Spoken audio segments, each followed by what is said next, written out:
Magandang umaga po sa inyo lahat, mga kapatid at mga kaibigan. Isa na namang mapagpalang umaga sa pagbubulay-bulay ng salita ng Panginoon. Ang ating pong talata ngayong umaga sa ating pagbubulay-bulay ay matatagpuan sa Luke chapter 8 at babasahin ko po sa inyo mula sa verse 22 hanggang 25.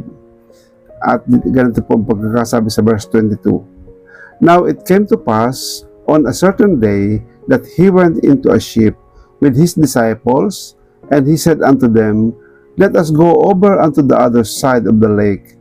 And they launched forth, but as they sailed, he fell asleep, and there came down a storm of wind on the lake, and they were filled with water, and were in jeopardy. And they came to him and awoke him, saying, Master, Master, we perish. Then he arose and rebuked the wind and the raging of the water, and they ceased, and there was a calm. And he said unto them, Where is your faith? And they, being afraid, wondered, saying one to another, What manner of man is this? For he commanded even the winds and the water, and obey him. Mga kapatid, mga kaibigan, ang ating pong paksa ngayong umaga ay ang purpose ng storm. The purpose of the storm. Una pong bagay na gusto kong i-emphasize ngayon, mga kapatid, ang ating pong mga problema sa buhay ay hindi lahat ng problema sa buhay ay may relasyon sa kasalanan.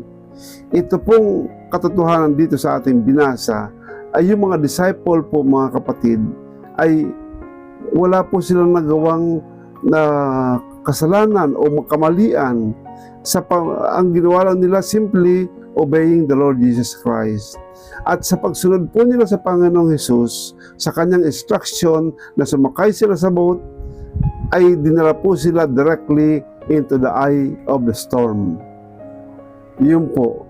Mga kapatid, wala po silang problema, wala silang kasalanan, pero sila ay napunta sa gitna sa mata ng unos o ng bagyo. Ganon din po sa buhay natin. May mga bagay tayong dinadaanan na pagsubok na hindi naman talaga dahil sa tayo nagkasala. At pangalawa, mga kapatid, sa pagsunod po natin sa Panginoong Hesus, ay siguradong mag-ililid tayo sa isang stormy situation, mga kapatid. Isang stormy situation. Pag ikaw, ang iyong puso at ang iyong isipan ay inilaan mo sa pagsunod sa Panginoong Hesus, mga kapatid, asahan po natin ang bagyo ng buhay ay darating at darating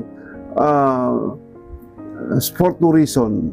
Una, ang dyablo, sisiguraduhin niya na malubog ang bangka mo na sinasakyan. Pag sinimulan mong gumawa ng kalooban ng Panginoon, mga kapatid, ang dyablo hindi siya magiging masaya. Itatapon niya sa inyo lahat ng mga bagay para madistract ka sa paggawa ng kalooban ng Panginoon. At pangalawa, ang Panginoon, kung bakit tayo nililid sa storm situation, gusto niyang i-demonstrate sa atin ang kanyang faithfulness, mga kapatid. Ang kanyang faithfulness, and makita niya na ma-display natin ang ating strength ng pananampalataya. Itong mga disciples na ito ng Panginoon ay dinala niya inilid niya sa boat. Alam naman niya na mayroong darating na uno sa gitna ng lake, pero dinala siya doon, dinala ng Panginoon yung mga disciples doon, pinadaan niya sa gitna ng lake for a purpose, para ma-strengthen ang kanilang pananampalataya. At mga kapatid, it is evident, mga kapatid, na itong event na ito ay carefully designed ng Panginoon para ma-orchestrate ng Diyos ang kanyang ang pag-increase ng kanilang pananampalataya, mga kapatid. It is only through storm na talagang na-increase, na-strengthen ating pananampalataya. Now, paano po tayo aalis, makakaahon sa gitna mga bagyo ng buhay, ano, siguro kung ako ang kasama ng Panginoon sa isa sa mga disciple na kasama ng Panginoon, meron siguro akong ilang mga kasagutan sa tanong na yan, ano. Una siguro ay magsasarili ako ng sagwan, di ba? Kalimitan po sa pag tayo nasa gitna ng mga storm of life, ano, ay ginagamit natin lahat ng ating mga energy, lahat ng ating effort na makawala sa kaguluhan ng buhay na ito, ano. Ginagamit natin ang ating human efforts para makaahon na makaalis sa unos ng buhay, ano. Ang problema, mga kapatid, kalimitan po, ano, wala tayong magagawa sa unos na yan ng buhay natin, ano. At pangalawa na pwede kong gawin, siguro pwede mong gawin ay kumbaga pabayaan na lang yung bagyo, basta lang ang mahalaga mag-survive tayo, ano. Sit and still na gagawin natin, and wag mag-worry. Maybe sasabihin natin ay lilipas din lang yan, ano. Siguro magantabay lang hanggang sa matapos ang bagyo ng buhay na yan. Katulad ng sinasabi ng iba na yan ay lilipas din yan, ano. Hayaan lang natin na tayo ay mag-survive. Mga kapatid, kung ang purpose po ng storm ay para ma-increase ang ating pananampalataya, paano ito makakatulong? So makikita po natin, mga kapatid, na itong dalawang bagay ito na sa kasagutan sa tanong na yan kung paano tayo makakaalis sa storm ng buhay, ay hindi po yan ang kasagutan. Nagkakaroon tayo ng need na for something, mga kapatid, na more powerful and effective.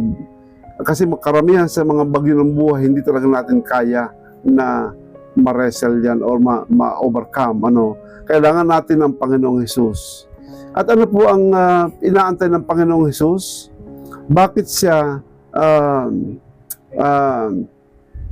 nanatili na tulog, ano, habang lumalakas ang storm? And bakit hindi niya sinamahan yung mga disciples natulungan sila? Dahil gusto po ng Panginoon na matuto sila na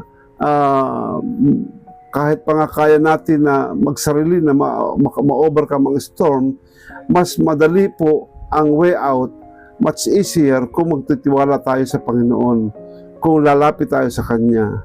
Ang ating mga kapatid, pananampalataya ay nai-increase kung matututunan lang natin na kaagad ay lumapit sa Panginoon, imbes na sarili nating effort ang gagamitin natin. Mas mabilis po ang makaahon tayo sa unos ng buhay. So yan po, mga kapatid, ang ating mixing pagbubulay-bulay ng salita ng Panginoon. Tayo po manalangin. O Diyos Ama na makapangyarihan sa lahat, maraming salamat po, Panginoon, sa iyong kabutihan, at na-realize po namin, Panginoon, na anumang storm sa aming buhay, mayroon po pala Panginoong purpose. Ito ay para ma-strengthen kami at maipakita mo sa amin, Panginoon, that you are faithful sa lahat ng bagay po, Panginoon, pinagdadaanan namin. Maraming salamat po. Nawa na ma-realize po ng bawat isa na every time kami daranas ng storm, Panginoon, palagi kami kaagad lumapit sa iyo, imbes na aming kakayahan ang gagamitin namin. Ang lahat po ito aking samutalangin, sa pangalan ng Panginoong Hesus. Amen. Maraming salamat po at magandang umaga sa inyo lahat.